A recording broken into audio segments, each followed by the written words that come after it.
Every summer for 9 years, my parents sent me away to my aunt's house so my brother could have a family vacation. The day I got my high school diploma, I was already unpacked in another state. They just didn't know which one. It took them 4 years to find me. I was 8 years old the first time my parents dropped me off at Aunt Sarah's house for the summer. They told me it was going to be amazing. Aunt Sarah had a bookstore, a massive backyard, and a cat named Colonel Mustard. They made it sound like I had won some sort of prize. Ian got in the car with them. I stood on Aunt Sarah's front porch with my duffel bag and watched them pull out of the driveway. My mom waved from the passenger seat. Ian didn't even look up from his Game Boy. That was the summer they went to Myrtle Beach. I didn't know it at the time. Obviously, I was 8. I thought maybe they had work stuff or Ian had some kind of summer camp or there was a reason I couldn't go that made perfect sense to adults. Aunt Sarah was great. She let me eat cereal for dinner. She taught me how to play chess and never once made me feel like I was in the way. I had a good summer. I didn't ask questions. The following year, it was the exact same thing. Mom called in early June and said, "Guess what, buddy? You get to spend the summer at Aunt Sarah's again," as if I were the lucky one. As if they were doing me a massive favor. That summer, they went to the Outer Banks. I found out later from a cousin who brought it up at Thanksgiving. Acting like everyone already knew. No one had told me. No one even thought to do it. Let me give you some context about my family. My dad, Mark, is a regional sales manager for a building materials company. My mom, Brenda, is the kind of woman who has a dedicated Pinterest board for every single holiday and cares deeply about what the neighbors think. My brother Ian is 2 years older than me. And while we were growing up, he was the son the entire household orbited around. Ian was diagnosed with ADHD in the 2nd grade. And look, I am not dismissing that ADHD is real. It is challenging, and it requires support. But at some point, my parents decided that Ian's needs were the family's needs, and my needs were simply optional. Ian needed structure. Ian needed attention. Ian needed activities to keep him busy. You know what I needed? Apparently, Aunt Sarah's guest room and a cat named after a board game character. The problem was that I was easy. I was quiet. I read a lot. I didn't throw tantrums. My teachers loved me. My babysitters always said I was absolutely no trouble, which my mom would repeat as if it were a compliment instead of a warning label. And instead of it being a relief, it became a reason to push me aside. I was the kid who didn't need anything, so I stopped getting anything. I remember asking once, maybe I was 9, if I could go on the next trip. My mom patted me on the head and said, "Oh, sweetie, you'd be so bored. Ian's activities are much more his speed. You'll have way more fun at Aunt Sarah's." And that was the end of the conversation. She didn't even pause. It was like she had rehearsed the answer before I even asked the question. By the time I was 10, the pattern was set in stone. Every June, I packed a suitcase. Every June, my parents drove me to Roanoke, Virginia. Every June, Ian got in the car and went somewhere I was not invited. I want to be perfectly clear. I didn't hate Aunt Sarah's house. She is the best person in my entire family, and I say that without reservation. She runs a used bookstore in downtown Roanoke. She never married, and she treats every conversation as if it genuinely matters. She taught me how to cook. She introduced me to Kurt Vonnegut when I was probably way too young for it, and she never spoke to me like I was a burden. If anything, those summers with her are the reason I turned out fine. But here's the thing about being sent away every summer to someone who loves you. It does not cancel out the fact that you are being sent away. Sarah could be the greatest human being on the planet, and I would argue that she is. But that doesn't change the fact that my parents chose, 9 years in a row, to take a family vacation without me. I figured it out when I was 12. I was already pretty good with computers. Not hacking the Pentagon level, just good enough to be curious. One afternoon at Aunt Sarah's, I was using her desktop computer to look something up and saw she was logged into Facebook. I wasn't snooping. I clicked the wrong tab, but there it was. My mom's profile. A photo album titled Family Trip to Hilton Head, with 2 exclamation points because apparently one wasn't enough enthusiasm. There were 36 photos. My dad on the beach, Ian on a jet ski, my mom in a sundress holding a frozen margarita, the 3 of them at a seafood restaurant, tan and smiling. A family of 3. I counted the photos twice. I wasn't in a single one. Obviously, I was 200 miles away eating grilled cheese sandwiches and reading Slaughterhouse-Five. I sat there for a very long time. I remember the cursor blinking on the screen. I remember the sound of Aunt Sarah's wind chimes on the front porch. I didn't cry. I was 12, and I think a part of me already knew. Seeing the photos didn't create the feeling. It just finally gave it a name. I never told anyone what I saw. Not Aunt Sarah, not my parents, not Ian. I just filed it away. I was 12, and I was already learning how to keep things to myself. The summers kept coming. 13, 14, 15, 16. A new destination every year. Gulf Shores, Savannah, Key West, Charleston. My mom posted photos every single time. Family vacations, making memories. So blessed. Every album, 3 people. Every summer, I was in Roanoke shelving books at the used bookstore and pretending I didn't care. I actually stopped pretending around the time I turned 14. Really. That was the year I genuinely stopped caring. Not in a dramatic, door-slamming way, but in a quiet way. The way you realize that the people who are supposed to love you the most have been telling you exactly what your place is for 6 years straight. And fighting it won't change the math. So you stop fighting. You start planning. Here's the part I haven't told you yet. By the time I was 16, I had a plan. By the time I was 17, I had a timeline. And the day I walked across that high school stage and shook the principal's hand, my suitcase was already sitting in a locker at a Greyhound bus station 45 minutes away. My parents were in the audience. They clapped. They took pictures. My mom posted one on Facebook. So proud of our graduate. And for the first time in 9 years, I was actually in the photo. I smiled for the camera. 12 hours later, I was gone. But I'm getting ahead of myself. Let me back up and tell you exactly how I pulled it off and why it took my parents 4 years to find me. I started planning my exit during my junior year of high school. Not in a dramatic, manifesto writing way. I was 16. I just started paying attention to the things that mattered, things my parents never thought to ask me about. I applied to colleges in states I had never even visited. I chose schools based on 2 criteria: availability of full-ride scholarships and distance from Virginia. Boise State University in Idaho checked both boxes. A full academic scholarship, 1,900 miles away from my parents' front door. I had never been west of the Mississippi, but that was the entire point. I did all the applications myself. I used the school library computers during my lunch block. Aunt Sarah helped me with the essays. She didn't know why I was targeting schools so far away, but she didn't push it. That's the great thing about Sarah. She trusts that you will tell her what you need to when you are ready. I wasn't ready. I got the acceptance letter in March of my senior year. Scholarship confirmed. Housing assignment locked in by June. I kept it in my school locker. My parents never asked about college. They assumed I would go to Virginia Tech, maybe commute from home to save money. My mom brought it up exactly once at dinner. We should look at the application deadline for tech. I simply said, I've already handled it. She nodded and went right back to talking about Ian's new sales job. That was the entirety of the conversation about my future. Graduation was on a Saturday in May. I had packed everything important into a single suitcase over the course of 2 weeks. Not much to take, honestly. Clothes, a laptop, some books Aunt Sarah had given me over the years, and the $4,200 I had saved from 2 years of working at a local sandwich shop after school. I dropped the suitcase at the Greyhound station in Richmond. The morning of graduation, I bought a ticket for the 11:00 p.m. departure. Roanoke to Richmond, to Chicago, to Boise. 31 hours on a bus.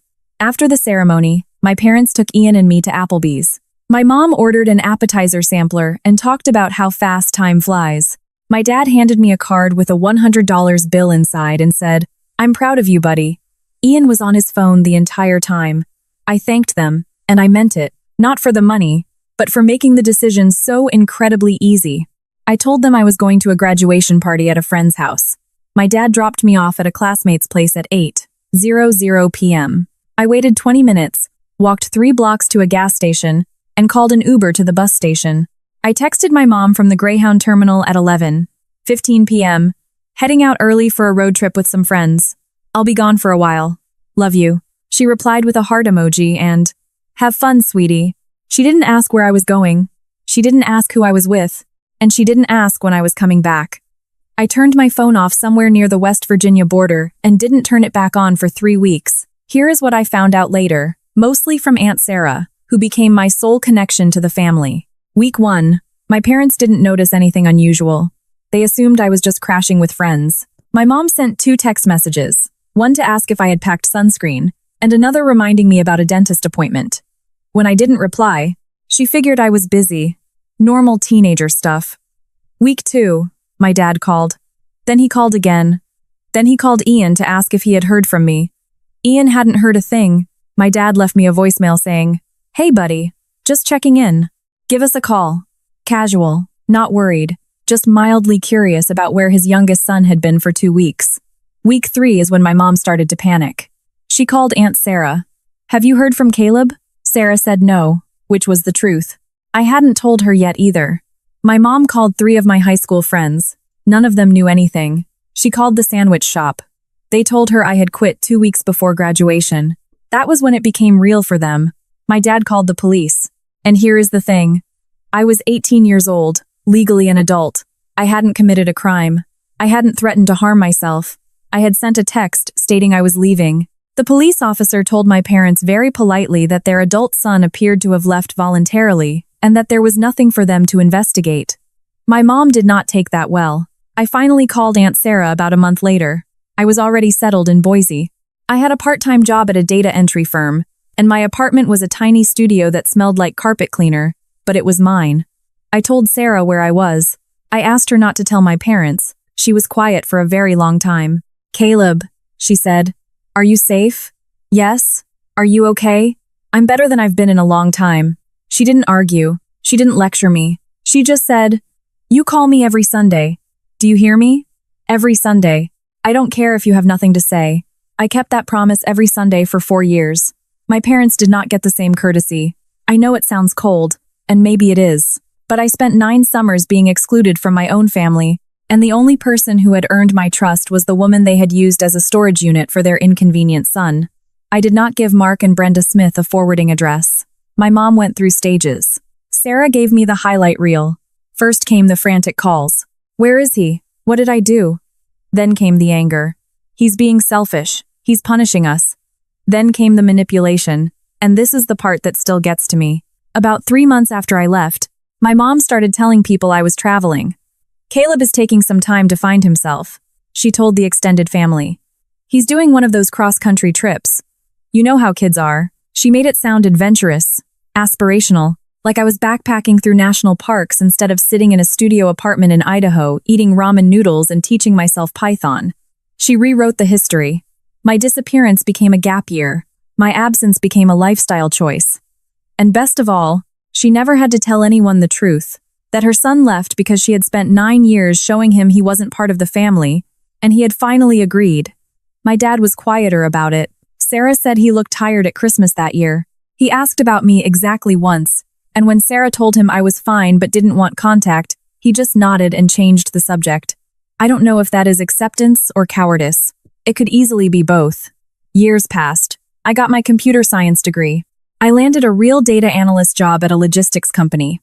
I got a decent apartment, a used Subaru, and a life I had built from the ground up without a single dime or favor from anyone sharing my last name. I was 22, stable, and genuinely happy, maybe for the first time in my entire life. I had also met Ashley. She was a vet tech at the animal clinic down the street from my apartment. I brought in a stray cat I had found behind a dumpster. Yes, I know it's a cliché, and no, I do not care. She was the one who checked him in. She had freckles and absolutely zero patience for small talk. On our first date, she asked why I never mentioned my family. I gave her the short version. She listened, didn't try to fix it, and just ordered another beer. That was when I knew she was a keeper. So there I was. 22 years old, new city, new job, new relationship, new life. Years of silence, years of freedom. And then, one Thursday afternoon in October, I was sitting at a table in a downtown restaurant with Ashley, and I looked up from my menu. Ian was standing in the doorway. He was wearing a conference badge on a lanyard. His company had flown him to Boise for a pharmaceutical sales convention. Of all the cities, of all the restaurants, of all the random, stupid, impossible coincidences, he was staring directly at me, and the look on his face wasn't anger, and it wasn't relief. It was pure confusion, like he was looking at a ghost and trying to figure out if ghosts ate pasta. "Caleb?" he said. Ashley looked at me. I put my menu down. "Hey, Ian." Ashley told me later that I went completely still for about 10 seconds. She said it was like watching someone switch operating systems. Ian walked over to our table. He was doing that thing where he was smiling, but his eyes weren't engaged. Half greeting, half apologizing for existing. He looked good. Tan, nice watch. The kind of guy who does well at conferences because people just naturally like being around him. I can't believe it. How long have you been? Do you live here? He blurted it all out at once. As he said it, he looked at Ashley. Ashley looked back at me. I made the introductions, because I was raised by Aunt Sarah, and she taught me manners even when they were incredibly inconvenient. Ian, this is Ashley. Ashley, this is my brother. Ashley shook his hand and didn't even blink. I had told her all about Ian. She knew the whole story, but she also instinctively understood that this was not her moment to react. She just said, "Nice to meet you," and took a sip of her ice water. Ian stood there for a second too long, then said, "We can talk now, or maybe you're free tomorrow." Every instinct in my body screamed at me to say no. Years of carefully constructed distance, years of peace, years of not having to play the role of the grateful second son. All of it was sitting on my chest like a cinder block, but I looked at Ian, and I saw something I didn't expect. He looked shaken. Not fake shaken, genuinely rattled. "Tomorrow is fine," I said. "There's a coffee shop on 8th Street, Dawson's. I'll be there at 10:00. He nodded about 4 times too many and walked away. Ashley waited until he was completely out the door before she said anything. "Are you okay?" "Honestly, no idea." She reached across the table and stole one of my French fries. "Well, when you figure it out, let me know." Ian showed up at Dawson's the next morning, 15 minutes early. I know because I was watching him from across the street. Old habits. I walked in at exactly 10:00 and sat across from him.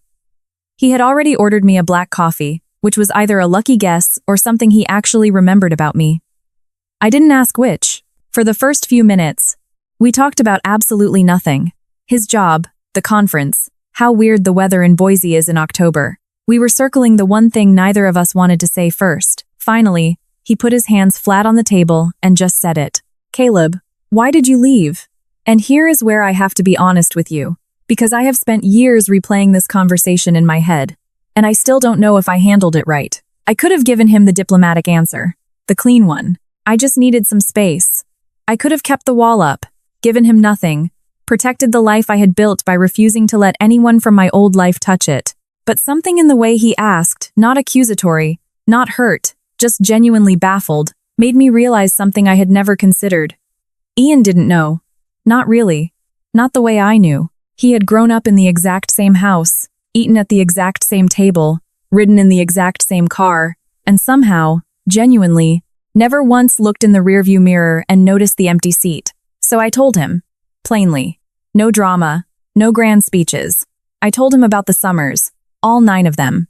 I told him about being dropped off at Aunt Sarah's every June while they packed the car for the beach. I told him about the Facebook albums. Family trip to Hilton Head. 36 photos, 3 people. I told him about the graduation text, the Greyhound station, and the 31 hours on a bus to a state where not a single person knew my name. Ian looked at me the way you look at someone who just told you the sky has been green this entire time and you just never bothered to look up. "I thought you liked going to Aunt Sarah's," he said. I let that sentence hang in the air for a second. I did. But liking the place you're sent to doesn't mean you like being sent away. He was quiet for a very long time. Then he said, "They told everyone you were traveling." "I know. Like, they told Grandma you were doing some kind of gap year. Mom made it sound amazing. She said you were out finding yourself." "Yeah." She found a story that made her look good and ran with it. That's her specialty. Ian rubbed his face with both hands. "I didn't know, Caleb. I swear to God, I didn't know it was like that for you." I believed him. That's the worst part. He wasn't lying. He was just the kid who was always in the car, and it had never once occurred to him to ask why I wasn't. We talked for another hour. He told me our parents were exactly the same. Dad working, Mom controlling the family's entire social calendar. Same house, same routines, he said. Mom asked about me less often now, but she still tensed up whenever anyone brought my name up. Dad was drinking a little more than he used to. Before he left, Ian asked if he could tell them where I was. I said, "No." He looked like he wanted to argue, but he didn't. Can I at least tell them you're okay? He asked. I thought about it. Yeah, you can tell them that. He flew back to Virginia that Sunday, and for about 2 weeks, nothing happened. I went back to work. I went back to my life. I went back to the comfortable routine of being a guy without a complicated family. Ashley and I didn't talk about it much. She could tell I was processing and gave me space. Then Aunt Sarah called. It was a Sunday, our usual check-in, and she sounded different. Not worried, exactly, but careful, like she was weighing every single word before she spoke. Your brother came to see me, she said. I figured he might. He's angry, Caleb. Not at you. At himself. At your parents. He came into the bookstore and sat in the reading nook for 2 hours. I actually had to lock up with him still inside. I smiled at that. Ian was always accidentally dramatic. He didn't tell your parents where you are, she continued, but he told them he saw you, and that you're okay, and your mother is reacting. What does that mean? It means she is planning a massive Thanksgiving dinner and inviting the entire extended family. Grandma, Uncle David, the cousins, everyone. She wants to do it at my house because she says it's neutral ground. She says she wants the whole family together. I leaned back in my chair. She wants to control the narrative. She wants to play the good mother in front of a live audience. Yes, Aunt Sarah had never been subtle about how she felt about her sister. It's one of my favorite things about her. There's something else, Sarah said, and her voice shifted again. Lower, firmer, the way she sounds when she is about to tell you something she has held onto for a very long time. When you were 10 years old, your mother called me and asked if I would be willing to formally, legally adopt you. My apartment went dead silent. I could hear the hum of the refrigerator, the neighbor's dog barking outside, the ticking of the thrift store clock Ashley bought because she said my place was too quiet. She said it would just be easier for everyone. You were already spending the summers with me anyway. She said Ian needed consistency, and that having 2 kids with completely different needs made it harder to give him the structure he required. She pitched it to me like she was doing you a favor, like I was receiving a gift. What did you say? I said no. I told her you were her son, and she couldn't just hand you off because you were inconvenient. I told her if she ever brought it up again, I would tell your father. Did Dad know? Honestly, I don't know, Caleb, but I've never been entirely sure he didn't. I sat with that for a long time after we hung up. 10 years old. My mother had looked at her 2 sons and decided she wanted a refund on one of them, and the only thing that stopped it was Aunt Sarah refusing to be the receipt. I called Sarah back that night. I'm coming for Thanksgiving, I said. Are you sure? Yes, but I'm not coming to make peace. She paused. Then why are you coming? Because she has been telling her version of this story for 4 years. I think it's time everyone heard mine. I flew into Roanoke the Wednesday before Thanksgiving. Ashley offered to come with me. I told her this was something I needed to do alone, and she understood. But she also made me promise to call her that night, no matter how it went. I booked a hotel near the airport. I didn't want to stay at Aunt Sarah's because that was where the dinner was happening, and I needed a space that was entirely mine. Sarah picked me up at the airport. She looked exactly the same. Silver hair she flatly refuses to dye, reading glasses pushed up on top of her head, a flannel shirt that is probably older than I am. She hugged me for a very long time in the arrivals area and didn't say a word until we were in the car. Your mother has been cooking since Monday, she said. Of course she has. She made a seating chart. I laughed. I couldn't help it. A seating chart for Thanksgiving. Place cards. She went to Michael's craft store. Sarah looked over at me. She put you right next to her, naturally. We drove through Roanoke, past the bookstore, past the elementary school. The high school I never actually went to, but which somehow still gave me a weird sense of nostalgia. Sarah ran down the guest list. Grandma Helen, 79 and sharp as a tack. Uncle David, my dad's brother, and his wife Lisa. Their 2 kids, my cousins Jack and Sam. Ian, my parents, and me. Does everyone know I'm coming? I asked. Your mother announced it like she was revealing a pregnancy. She called everyone individually. She told Grandma Helen you had been overseas and were finally coming home. Overseas. Mom, I have literally never left the country. I am well aware. I spent Wednesday night in my hotel room running through what I wanted to say, not writing a speech. I'm not that organized with emotional stuff, and scripted moments always sound fake anyway. But I wanted to be clear. I wanted to be factual. And I wanted to make sure that when I was done, There was absolutely no version of the narrative left, where Brenda Smith looked like the loving, doting mother she had been playing for 4 years. Ashley called at 9:00 p.m. How are you feeling? Like I'm about to walk into a courtroom where the judge, the jury, and the defendant are all the exact same person. That's very legal drama of you. You've been watching too much TV in that hotel room alone. Guilty, Caleb. Yeah? Whatever happens tomorrow, you already did the hardest part. You built a whole life without them. This is just handing them the receipt. She's good at that. Finding the one sentence that clicks everything into place. I went to sleep at 10:30 and slept better than I expected. Thanksgiving morning. Sarah's house smelled like a Williams-Sonoma catalog had exploded inside of it. My mother had been there since 7:00 a.m., apparently commandeering the kitchen like a 4-star general in an apron. When I walked through the front door at noon, she was transferring cranberry sauce into a crystal bowl that I am fairly certain she brought from her own house. She turned around and saw me, and for 1 second, maybe half a second, I saw her actual face before the mask slammed back into place. It wasn't warmth. It wasn't relief. It was calculation. She was instantly calculating exactly how this scene was supposed to look. Then she beamed. Caleb! She crossed the kitchen and hugged me. It was a good hug. Technically proficient, firm, appropriate duration, but it felt exactly like a handshake in disguise. Hi, Mom. Look at you. You look so grown up, doesn't he? He looks fantastic. She directed this at Aunt Sarah, who was standing in the doorway with her arms crossed. He's looked fantastic for years, Brenda, Sarah said. My mother chose not to hear that. She ushered me into the living room, where my dad was sitting in a recliner, pretending to watch football. He stood up when he saw me. His handshake was firmer than I remembered, and he held it for a second too long. Good to see you, buddy. You too, Dad. That was it.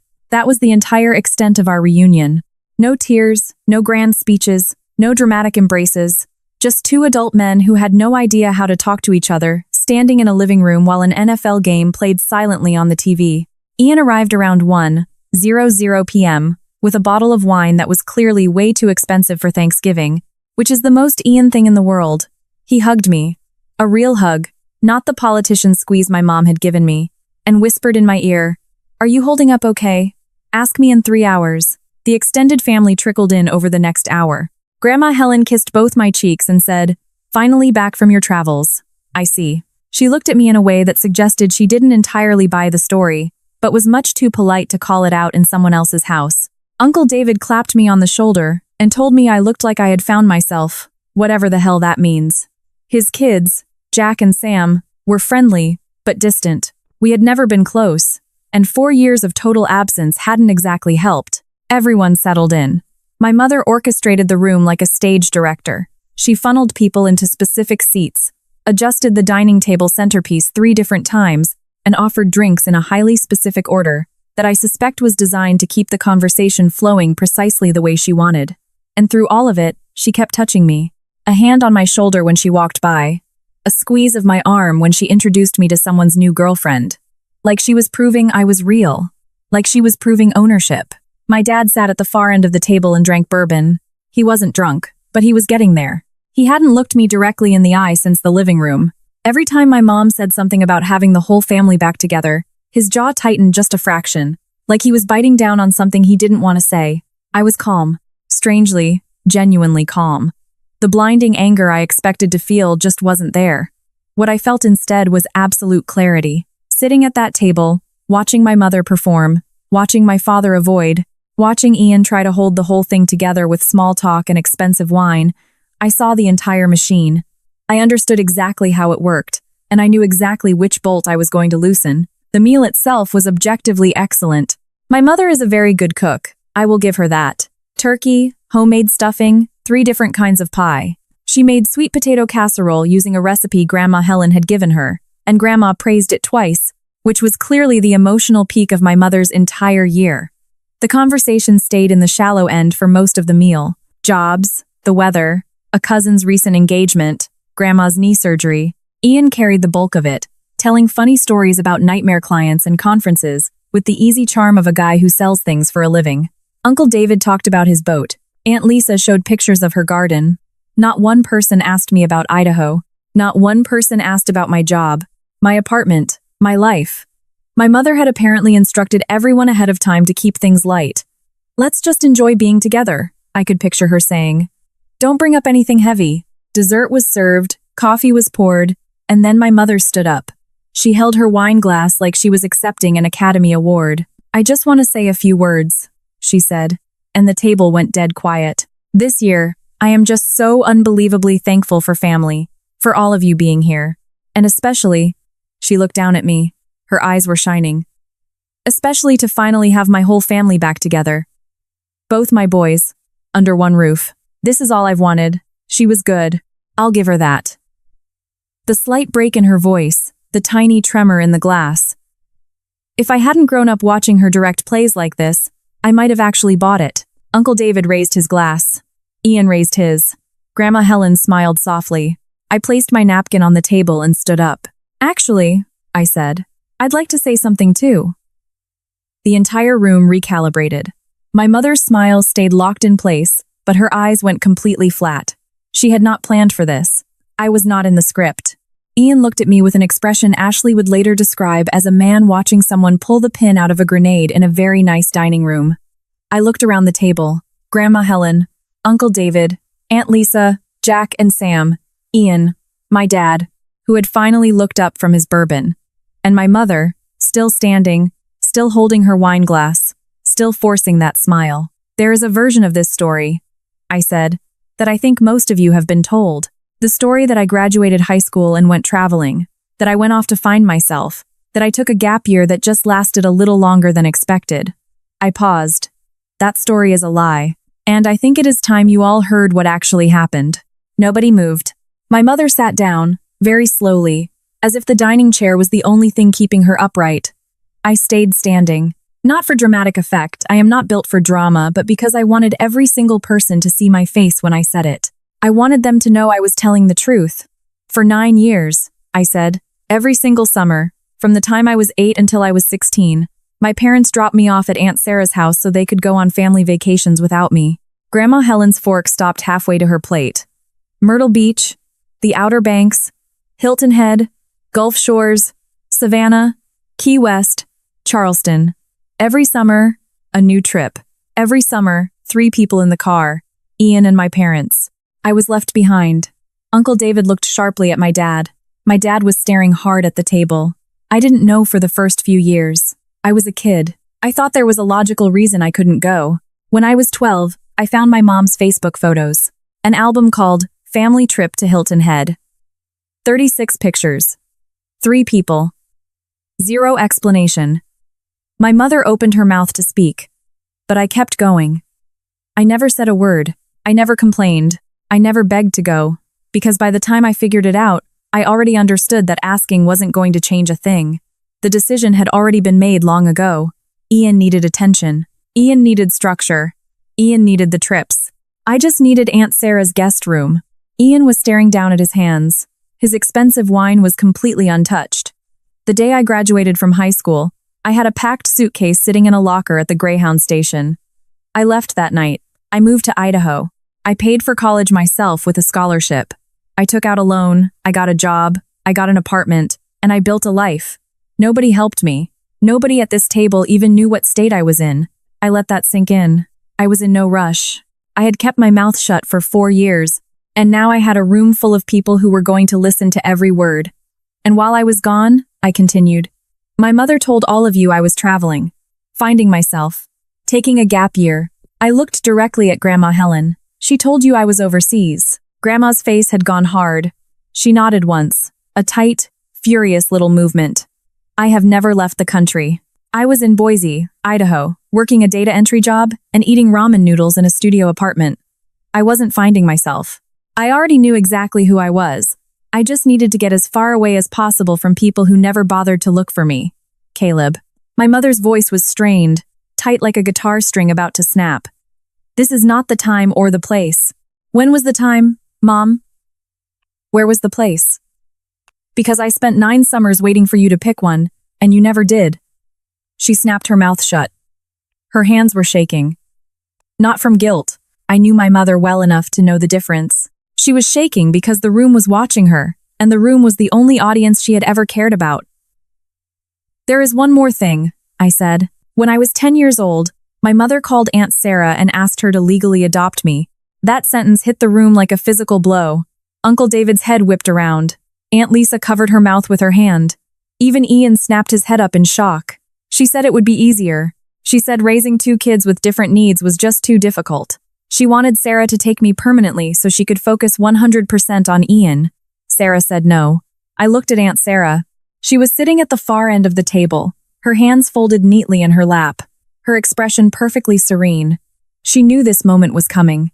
She gave me a tiny nod. Sarah is the only reason I still have any connection to this family. She is the reason I know how to cook, how to read a good book, how to sit in a room with someone without needing to fill the silence. She did the job that you abandoned, Mom, and she did it without ever, not once, making me feel like I was a burden. My mother was crying now, real tears, which actually surprised me. But the very first thing out of her mouth confirmed that the tears had absolutely nothing to do with me. You are making me look terrible in front of everyone, she sobbed. The room absorbed that sentence like a sponge soaking up bleach. Even my father visibly flinched. Brenda, Grandma Helen said. Her voice was quiet, but she didn't need to add anything else. The name alone carried 30 years of maternal authority, and the look on my grandmother's face said everything her voice didn't. Uncle David leaned forward. Mark, did you know about the adoption thing? My father looked like a man praying for the floorboards to open up and swallow him whole. He rubbed his face with a heavy hand. Sarah mentioned it to me once. I thought she was exaggerating. I have never exaggerated a single thing in my entire life, Mark. And you know it, Sarah said. My father didn't reply. He just sat there, diminished, holding his empty bourbon glass like it could somehow save him from having to speak. Ian spoke next. His voice was raw. I didn't know about any of this. I should have known, and I didn't. And I am so sorry. I looked at my brother. I believe you, Ian. That wasn't your fault. You were just a kid. So were you. Yeah, I was. The silence that followed was heavy and long. Jack and Sam looked like they would pay money to be anywhere else on earth. Grandma Helen was staring at my mother with an expression I had never seen before. It wasn't anger. It wasn't disappointment. It was something older and deeper than both. I sat down. My mother got up, went into the kitchen, and didn't come back for 20 minutes. When she finally did, her makeup was perfectly fixed. She started clearing plates without making eye contact with anyone. The meal was over in every way that mattered. I left Aunt Sarah's house around 7:00 p.m. Ian walked me out to my rental car. We stood in the driveway in the cold, our breath visible in the November air, not speaking for a minute. Then he asked, "What happens now?" "I fly back to Boise. You drive back to Virginia. We figure the rest out as it comes." "Can I call you?" "Yeah, you can call me." He hugged me again. It was awkward and entirely sincere, and it lasted about 3 seconds longer than either of us was really comfortable with. Then he went back inside, and I drove to my hotel and called Ashley. "How did it go?" she asked. "I think I just detonated a 20-year family secret over Thanksgiving dinner." "Right. Well, was the turkey at least decent?" "It was actually really good. Typical. That was 5 months ago." Here is where the dust finally settled. My mom hasn't spoken to me directly since Thanksgiving. She has, however, spoken extensively about me. Sarah says Brenda has been on a massive reputation rehab tour. She's telling people I said some very hurtful things, and that I always struggled to adjust. She isn't denying the facts anymore. She's just putting a spin on them. Parenting is just so complicated. We always loved both our boys equally. She hasn't apologized. I don't think she ever will. I have made my peace with that. My dad sent me a letter. Handwritten, which I absolutely did not expect. Most of it was rambling about the weather and his sales numbers, which is so perfectly Mark Smith that it almost made me laugh. But at the very bottom, he wrote, "I knew it wasn't right. I should have said something. I don't have a good reason why I didn't. I am sorry. It's not enough, but it is more than I ever expected from him, and I choose to let it mean something." Ian and I talk every 2 weeks. It isn't the brotherhood you see in movies. We aren't planning weekend fishing trips, but it is real. He calls. I answer. Last month, he told me he had confronted our mom about the adoption thing. She tried to deny it, and he told her flat out that Aunt Sarah doesn't lie. She hung up on him. "She'll come around," Ian said. "Maybe," I said, "but I'm not waiting on it." Grandma Helen calls me every other week now. She sends me cards in the mail with crisp $20 bills tucked inside, which is the most grandma thing in the world, and I absolutely love it. Sarah is Sarah. She calls on Sundays. She got a new cat for the bookstore, a calico she named Professor Plum, because she has decided that naming cats after board game characters is a permanent tradition now. She flew out to visit Boise last month. When Ashley took her to see the river, Sarah said it was pretty, but it's no Roanoke, which is the highest compliment she will ever give a place that isn't her hometown. As for me, I am 26 years old. I live in Boise with a woman who steals my French fries and immediately calls me out whenever I'm avoiding my feelings. I have a job I am good at. I just bought a houseplant, which Ashley says means I am emotionally maturing. I spent 9 summers being told in every possible way except out loud that I was not truly a part of my own family. And for a very long time, I believed it. I built walls, I crossed state lines, I cut every single thread that connected me to the people who made me feel like an extra in my own life. But here is what I know now. The people who send you away do not get to define where you land. They do not get to write the ending. I chose mine. It is quieter than the one they would have written for me. There was no grand revenge, no tearful reconciliation, no Hollywood moment where my mother falls to her knees begging for forgiveness. It's just a guy in Idaho with a good job, a great girlfriend, an aunt who calls on Sundays, and a brother who is finally learning how to look in the rearview mirror. I am not angry anymore. I'm not even sad. I am just, finally, completely fine.